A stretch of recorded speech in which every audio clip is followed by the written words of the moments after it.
बच्चों, चर्चा कर रहे थे यूनिट फर्स्ट पर, जिसमें हम चर्चा कर रहे थे विकास नीतियाँ अनुभव के बारे में, यानी 1947 से लेकर 1990 तक का दौर पे डिस्कस कर रहे थे। और उसी में हम चर्चा कर रहे थे चैप्टर नंबर 2, जिसका नाम है भारतीय अर्थव्यवस्था यानी इंडियन इकोनॉमी।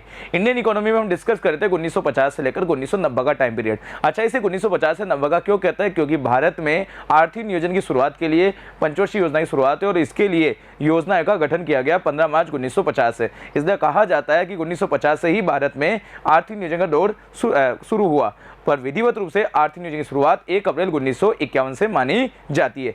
इसके अलावा हमने पिछले पार्ट में डिस्कस किया कि किस प्रकार भारत में आर्थिक नियोजन की आवश्यकता पड़ी और इसका शुरुआत करने के लिए समय समय पर विभिन्न विचारकों ने, अर्थशास्त्रियों ने, राजनेताओं ने अपने दृष्टिकोण, अपने पक्ष रखे। फाइनली भारत में आर्थिक नियोजन की शुरुआत के लिए योजना आयोग और एनडीसी का गठन हुआ। साथ ही मैंने ये भी आपको बताया पिछले पार्ट में कि योजना आयोग को समाप्त करके वर्तमान में उसकी जगह नीति आयोग का गठन कर दिया गया है।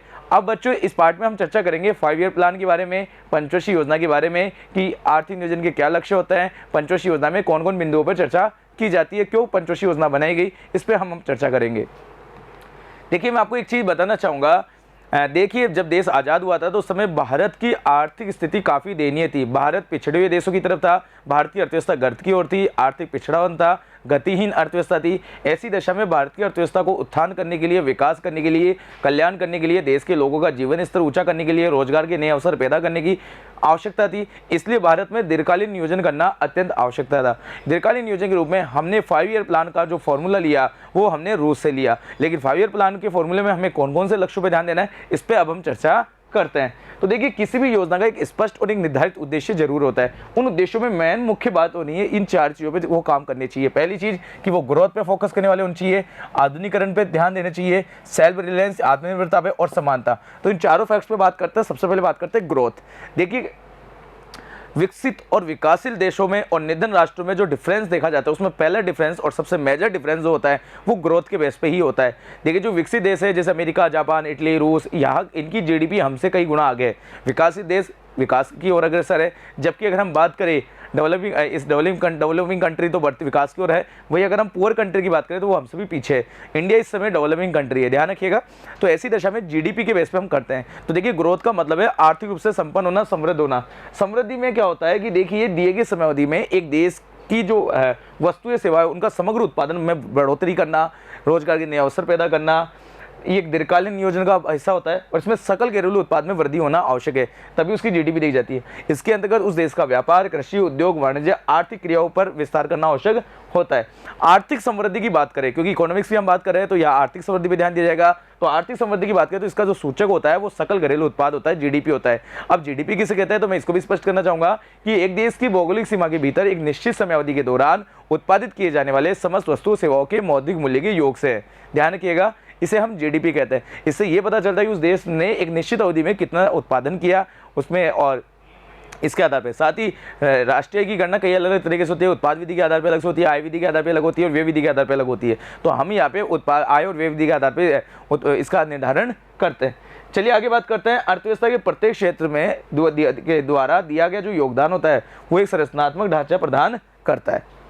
अब बात करते हैं मॉडर्नाइजेशन के बारे में, आधुनिकीकरण। देखिए, आने वाला समय बदलता दौर है और बदलते दौर के दौरान हमें आधुनिकता को अपनाना अत्यंत आवश्यक है। आधुनिकीकरण का भी एक फायदा है क्योंकि परंपरागत जो विधियाँ थी वो काफ़ी पीछे थी, तकनीकी का अभाव था, उसमें लागत ज़्यादा आती थी और हम बाहरी कंपनियों के साथ, बाहरी देशों के साथ मेलजोल नहीं कर पा रहे थे। इसीलिए देश का उत्थान, कल्याण करने के लिए मॉडर्नाइजेशन एक सबसे ज़्यादा रिक्वायरमेंट है। मॉडर्नाइजेशन क्या होता है मैं आपको बताना चाहूँगा कि वस्तु सेवाओं का जो उत्पादन बढ़ाने का जो तरीका होता है उत्पाद, उसके लिए नई नई टेक्नोलॉजी लाना, यानी कम समय में कम लागत में हमें ज़्यादा चीज़ हम उत्पादित कर सके, ये मॉडर्नाइजेशन का एक उदाहरण है। जैसे किसान की बात करें तो किसान पुराने बीजों की जगह नई किस्म के, उत्तम किस्म के बीज का प्रयोग करके खेती की पैदावार बढ़ा सकता है, जैविक खेती कर सकता है। ये सब मॉडर्नाइजेशन के उदाहरण है, जिससे वो कम समय में अच्छी पैदावार कर सकता है, अच्छे उन किस्म के बीज लगा के अच्छी फसल पैदा कर सकता है। ये चीज़ें मॉडर्नाइजेशन में आती है।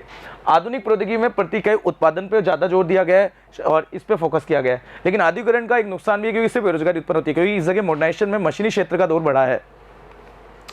आधुनिकीकरण का उद्देश्य जो है वो उत्पादन के नए नए तकनीकों को खोज करना, सामाजिक दृष्टिकोण को बदलना है। अर्थात आधुनिकीकरण की अगर हम बात करते हैं एक नवीन तकनीक के प्रयोग तक ही ये सीमित नहीं रहा है, बल्कि इसका उद्देश्य सामाजिक दृष्टिकोण में परिवर्तन लाना है। अच्छा, सामाजिक दृष्टिकोण में परिवर्तन कैसे होगा? जैसे पहले गृहिणियों की बात करते हैं, महिलाओं की बात करते हैं। भारत में महिलाएं केवल घरों तक सीमित थी, लेकिन आज के दौर में इसमें भी आधुनिकता और मानसिकता में परिवर्तन आया, सामाजिक दृष्टिकोण में परिवर्तन आया। आज गृहिणियां घर से बाहर निकल रही है और वो पुरुष के साथ कदम से कदम मिलाकर काम कर रही है, कंधे से कंधा मिलाकर काम कर रही है। और यही कारण अगर आप देखें तो आज वो पुरुष के समकक्ष है और आर्थिक क्षेत्र में अपनी प्रतिभाएं दिखा रही है। जैसे कोई बैंकिंग, शैक्षणिक, वैज्ञानिक, व्यापारिक आदि क्षेत्रों में वो अपने काम कर रही है और इससे ऑटोमेटिकली देश में सकारात्मक देश में और समाज में सकारात्मक प्रभाव देखने को मिल रहा है और इससे ऑटोमेटिक समाज स्वतः ही समृद्ध हो जाएगा। तो ये भी एक अच्छा आधुनिकीकरण का उदाहरण है। बच्चों, आगे बात करते हैं आत्मनिर्भरता। सेल्फ रिलायंस तभी संभव है जब हम विदेशों पे कम आश्रित रहे, हम अपने देश में उत्पादित कर सके, वस्तु का उत्पादन कर सके। इसे कहते हैं आत्मनिर्भरता। और आत्मनिर्भरता पे फोकस हमने तीसरी और चौथी पंचवर्षीय योजना में 7वीं में इन पे दिया। आत्मनिर्भरता का एक बेनिफिट ये भी होता है क्योंकि इसमें निर्यात को प्रोत्साहित करना है, आयात को हतोत्साहित करना है और देश में घरेलू उत्पाद को बढ़ावा देना है, ताकि हम विदेशों पर आश्रित कम रहे और विदेशी हस्तक्षेप हमारे देश में सबसे कम से कम हो सके। क्योंकि यही कारण था अंग्रेज भारत में आए, व्यापार करने और उन्होंने धीरे धीरे हमें व्यापार के नाम पे गुलाम करना शुरू कर दिया। उन वस्तुओं पर निर्भरता हमें कम करना है जिन्हें हम देश में उत्पादित कर सके। प्रत्येक देश आत्मनिर्भरता प्राप्त करना चाहता है, बिल्कुल सही है, क्योंकि वस्तुओं के लिए उसे आयात दर पर निर्भर रहना पड़ता है। इसलिए आयात को खत्म करके विदेशी हस्तक्षेप को समाप्त करना अत्यंत आवश्यक है, क्योंकि आयात के साथ साथ धीरे धीरे विदेशी कंपनियां भारत में आने लग जाएगी, हम उन पर डिपेंडेंट होने लग जाएंगे और हम हमारे नीति निर्धारण में वो हस्तक्षेप करने लग जाएंगे। इसलिए ये चीज़ें नुकसानदायक है, इसलिए आत्मनिर्भरता प्राप्त करना आवश्यक है। हमारी प्रथम 7 पंचवर्षीय योजना में हमने आत्मनिर्भरता पर ज़्यादा महत्व दिया और इसलिए उनसे हमने आयात से बचा लिया और कुछ क्षेत्र में हम संभव ही है। मैं आपको बताना चाहूँगा, जब देश आज़ाद हुआ था उस समय हमारे सामने सबसे बड़ी समस्या खाद्यान्न की थी और हम अमेरिका से सड़ा गला गेहूं आयात करते थे। कुल मिला के हमने खाद्यान्न क्षेत्र में आत्मनिर्भरता प्राप्त करी भारत में। इसके लिए हमने हरित क्रांति के दौर शुरू किया। आगे हम बात करते हैं भारत आत्मनिर्भरता प्राप्त करना चाहता है और इसका अर्थ है कि जैसे हम अनाज और खाद्य क्षेत्र में आत्मनिर्भर बनना है, विदेशी सहायता पे हमें कम से कम निर्भर रहना है, निर्यात को प्रोत्साहित करना है, निर्यात को बढ़ाना है ताकि अनुकूल विदेशी व्यापार बढ़ सके, विदेशी मुद्रा भंडार वृद्धि हो सके, उद्योगों को घरेलू उत्पाद के योगदान में वृद्धि कर सके ताकि घरेलू उत्पाद बढ़ सके, लघु कुटीर उद्योगों का संरक्षण हो सके, वृद्धि हो सके, आयात की निर्भरता की कमी करना और सकल घरेलू उत्पाद में वृद्धि करना, ये इंपॉर्टेंट है। साथ ही विदेशी हस्तक्षेप को समाप्त करना है, भारत की संपूर्णता की रक्षा करना है। अब बात करते हैं इक्विलिटी यानी समानता पे बात करते हैं। देखिए, समानता होना एक अत्यंत आवश्यक है। आय और धन की असमानता कम करना, समाज में सभी वर्गों को समानता के साथ विकास करना, ये अत्यंत आवश्यक है। क्योंकि कमजोर वर्ग को ऊपर उठाना ये अत्यंत आवश्यक है, क्योंकि अमीर अमीर होता जाए, गरीब गरीब होते जा रहे, तो निम्न तबके के वर्ग के लोगों को ऊपर उठाना अत्यंत आवश्यक है और इसके लिए समानता पर ध्यान देना जरूरी है और ये काम हमने पंचवर्षीय योजना में रखा। इसकी आवश्यकता होती है कि समाज के जब सभी वर्ग के लोग जीवन स्तर ऊंचा उठेगा ताकि उनकी आय और धन की जब असमानता कम होगी और जब कम होगी तो ऑटोमेटिक सामाजिक न्याय को बढ़ावा मिलेगा और इससे ऑटोमेटिक देश की राष्ट्रीय आय बढ़ेगी, जीडीपी बढ़ेगी। इसलिए समानता पे फोकस करना अत्यंत आवश्यक है। समृद्धि, आधुनिकीकरण और आत्मनिर्भरता के साथ साथ हमें समानता पे भी ध्यान देना आवश्यक है। ये भी हमारे लिए महत्वपूर्ण है क्योंकि प्रत्येक भारतीय को भोजन, अच्छा आवास, शिक्षा, स्वास्थ्य सेवाएं जैसी मूलभूत आवश्यकताओं को पूरा कर पाने में समर्थ होना चाहिए। इसलिए ये महत्वपूर्ण 4 लक्ष्य हर पंचवर्षीय योजना में हमने रखे और ये एक देश के उत्थान के लिए, कल्याण के लिए, विकास के लिए एक आधार स्तंभ के रूप में होते हैं। आज के लिए इतना ही, धन्यवाद।